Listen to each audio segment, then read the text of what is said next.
मुझसे इतना प्रेम करते हैं, रोज शाम को आकर बताते हैं आज मैंने प्रभु राम का दर्शन किया, आज मैंने श्री कृष्ण का दर्शन किया, आज तो भगवान की उस झांकी को निहारी।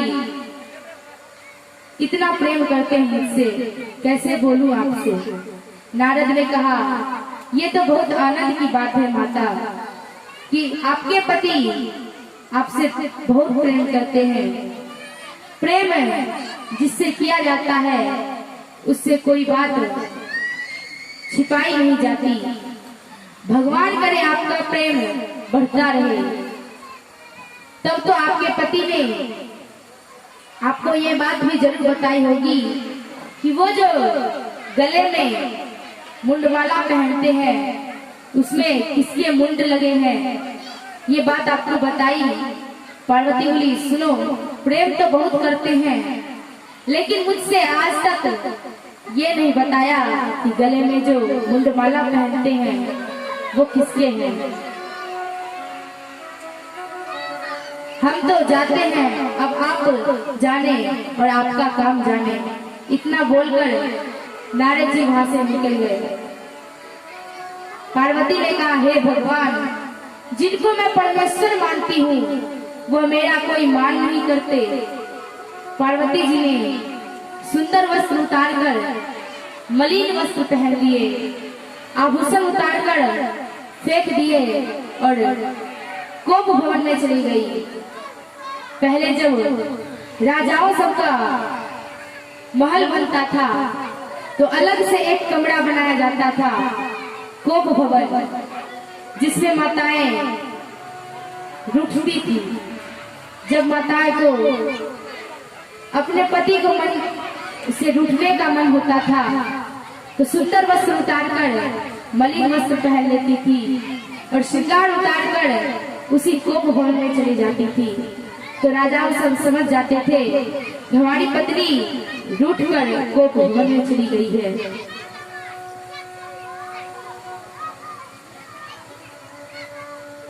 यदि उसमें चली गई तो समझो वो रूठ गई है।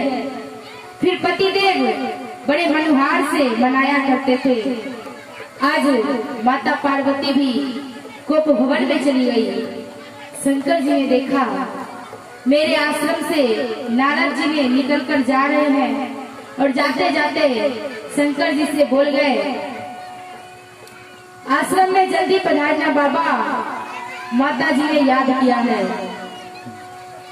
शंकर जी ने मन में सोचा आप घर में पधार कर आए हैं तो जरूर याद करती होगी, जहाँ आपका चरण पड़े वहाँ तो कल्याण ही होगा बाबा। शिव ने कहा क्या बात है देवी, आप इतनी उदास क्यों हो। पार्वती जी ने कहा रहने दीजिए, अंदर से भी काले और ऊपर से भी काले। शिव ने कहा अंदर का काला तो वो होता है जो कपट करता है, और मैंने तो जीवन में कोई कपट नहीं किया आपसे, आप मुझे कपटी बोलती है। पार्वती जी ने कहा 24 घंटे मुंडों की माला पहनते हैं, उसमें किसके मुंड लगे हैं ये बात आपने कभी मुझे बताया। भगवान शिव ने कहा आपने कभी बताने का अवसर ही नहीं दिया देवी, लेकिन मैं आपसे कितना प्रेम करता हूँ इसका यदि वास्तव में कोई प्रमाण है तो ये है मुंडों की माला।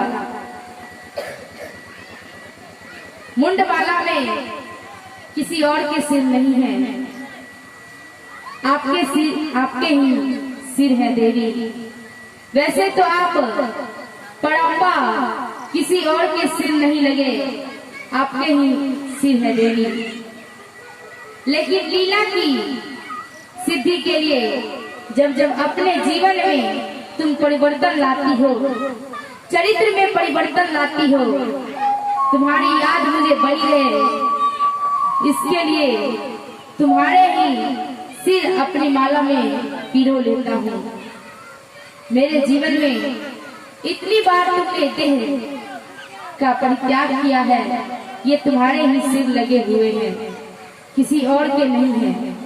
हम तो मरने के बाद भी तुम्हारे सिर को माला में लटकाए घूमते हैं। तुम कहती हो हम कपटी हैं। पार्वती बोली, हे भगवान, तब तो आप महाकपटी हैं। शिव जी बोले, वो कैसे? ऐसी कौन सी दवाई खा रखी है आपने जो तुम तो कभी मरते नहीं, मुझे बार बार मरना पड़ता है। वास्तव में प्रेम करते होते तो वो औषधि मुझे भी पिलाते, जिसे पीने से मैं भी अमर हो जाती आपकी तरह। भगवान शंकर गंभीर हो गए, उनके नेत्र सजल हो गए और पराम्बा पार्वती से बोले, हे देवी, मैंने अद्भुत अमृत का पान किया है, अद्भुत कथामृत का पान किया है, और वो अमृत है श्रीमद् भागवत कथामृत, अमर कथा। उस अमर कथा का पान करने की वजह से मेरा कभी न जन्म होता है और न मृत्यु। कथा पान करने की वजह से मेरा ना कभी जन्म होता है और ना कभी मृत्यु होती है।